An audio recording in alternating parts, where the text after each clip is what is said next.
So in the previous video we looked at the first order explicit method, actually how it's executed, set up and executed. We looked at an example. And now let's discuss the two properties of initial value promise. We mentioned these in the introduction. The first is accuracy, which we sort of looked at in the last example where we had two different time steps. We showed that one wasn't accurate enough, one was more than accurate enough. But let's discuss that in a little bit more detail right here. And then we'll focus also on numerical stability, which is a new issue we have not run into yet. I've mentioned it, but we haven't looked at it in any kind of detail. So let's look at the accuracy. This is given by the truncation error. And the truncation error, you'll remember, comes from the approximations using finite differences. So in the case of the first order explicit method back here we go. So the first order accurate forward difference was order delta t. Then when we wrote the difference equation, the explicit difference equation became order delta t squared because we multiplied through by delta t. So let's just take a closer look at it and see what that actually means for our accuracy. So the local truncation error is that order delta t squared. So this is the truncation error introduced by each time step. So every time you take a time step, you're introducing another error, and it's order delta t squared. So every time you multiply by 1 minus a delta t, I think that's what it was, you get another order delta t squared, order delta t squared, order delta t squared error every single time. So then the global propagated truncation error, most people call it global, some people call it propagated, is that accumulated error. So every time step you're introducing an order delta t squared error, but as you take your time steps and you march forward in time, you're introducing that same error every time, and it adds up. So let's take a look at the example that we have here. So we have an order delta t squared local error per time step, and let's see what happens after capital N time steps. So we have order delta t squared times n being the number of time steps that we're taking, and n is then tn minus t0 over delta t.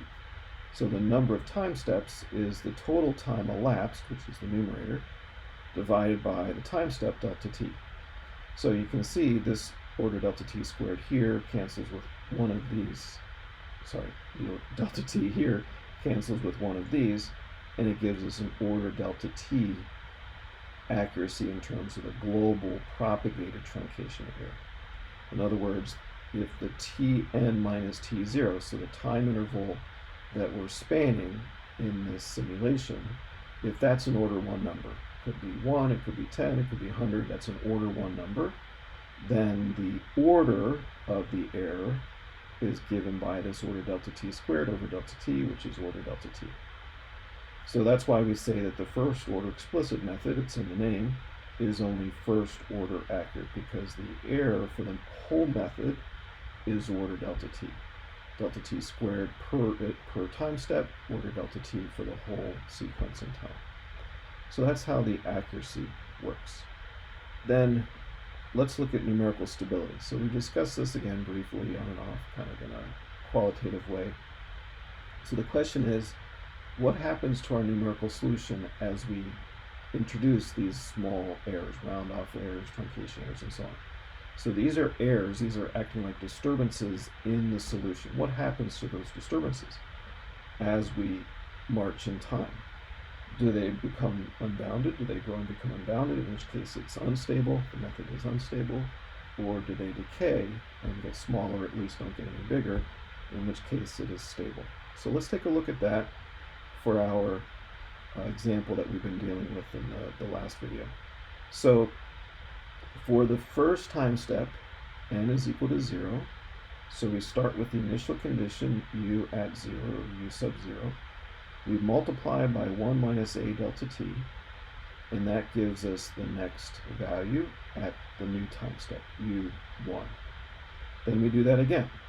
So we take the u1, multiply by 1 minus delta t to get u2. And of course that's the same as taking the square of 1 minus a delta t times the initial condition. You just keep doing that over and over again. By the time you get to the capital N minus first, time step, then to get the capital Nth time step solution, you would have the initial condition u0 times the nth power, notice it's to the power n, it's not in parentheses now, 1 minus a delta t to the nth power. So again, every time step you're multiplying by 1 minus a delta t. That introduces the truncation error we talked about a moment ago, but now we're looking at stability. So every time we take a new time step, we're multiplying by 1 minus a delta t. So what that means is, again, the question is, does that grow or does it decay in time? Well, for 1 minus a delta t to the power n, when we multiply that, for that to cause a decrease in the value of u, or at least not get any bigger, that means that the absolute value of 1 minus a delta t has to be less than or equal to 1. If it's less than 1, then it goes down over time. If it's equal to 1, then it stays the same. If it's greater than 1, of course, then it's growing. We don't want that.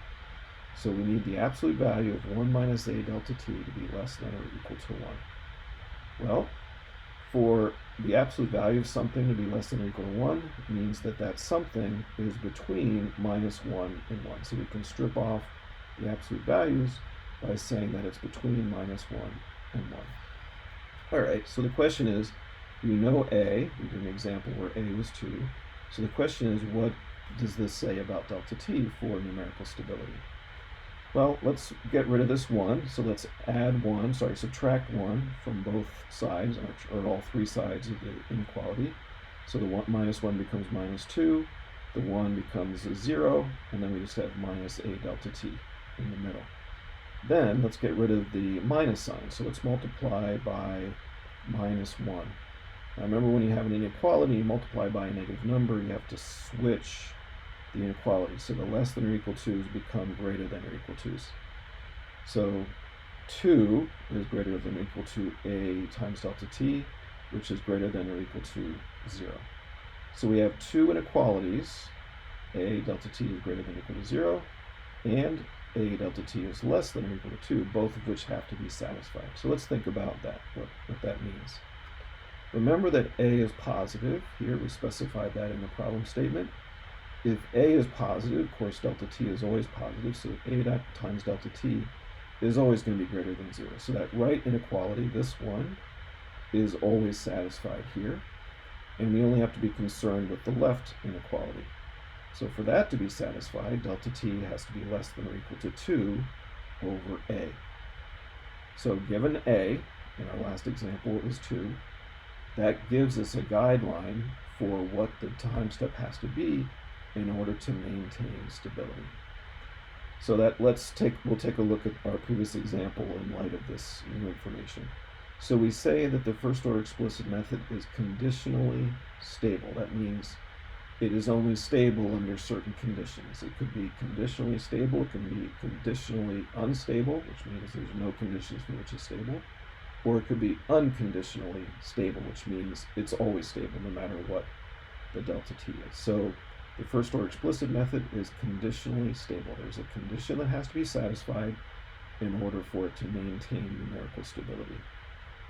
So in our example, where a was 2, so remember a is 2, f is minus 2u, u0 is 1. That's our initial condition. So this is the same example as we dealt with in the last video. So a is 2, so 2 over 2 is just 1. So our stability criteria says that the time step has to be no bigger than 1 in order for it to be numerically stable. So let's test this. Let's see what happens.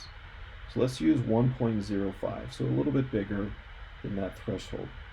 And we'll go to a t max of 20, so we'll let it to go to t is equal to 20. So it starts at 1, right here, t is equal to 0. The exact solution, remember, decays exponentially, so it goes to 0.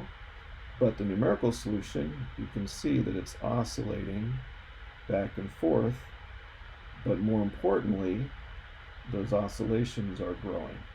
So the amplitude of the oscillations are growing. So that's an unstable numerical solution. It obviously has nothing to do with the exact solution, with the appropriate solution of the differential equation. it's gone haywire, it's gone crazy, and it's unstable. So that's what an unstable solution looks like. So you have to keep the time step below 1 in order for it to be stable. Now, if you remember from our last video, we looked at 0.1 and 0.01. 0.1 was not very accurate. So it gives you a stable solution, but it doesn't give you an accurate solution. 0.01 gave us both a stable and an accurate solution. 1.05, as we see here, gives us an unstable and clearly very inaccurate solution. So some comments about this is the first order explicit method is what I usually call it because that's the most explicit way to describe the method. A lot of people call it the forward Euler method, so Euler as in Leonard Euler, or the explicit Euler method, or some people call it the FTCS, usually in a PDE context. So FTCS stands for forward time central space, which is something we'll see later. The global error, remember, is order delta t, so it's a first order accurate method, which isn't great. So we like second order or better, so that's the problem. We'll deal with that. We'll also deal with the fact that it's very finicky. It's conditionally stable, so that's not so great either. So essentially, again, the stability gives us a restriction on the time step. In this case, it's not a very restrictive time step limitation because it's much bigger. 1 is much bigger than the time steps necessary for accuracy. But in more complicated equations, more realistic situations from an engineering standpoint, it's typical that the required delta t for accuracy is bigger than the required delta t for numerical stability. So it's very, very common. And so this stability issue really is something we need to address. Now, there's no difficulty here for the explicit method if f is nonlinear, because it's just being evaluated, the expression f is just being evaluated for the t and the u. It's on the right-hand side, so everything is fine in terms of dealing with that in the explicit methods. Now, you'll see in implicit methods that will change, which we'll talk about next time.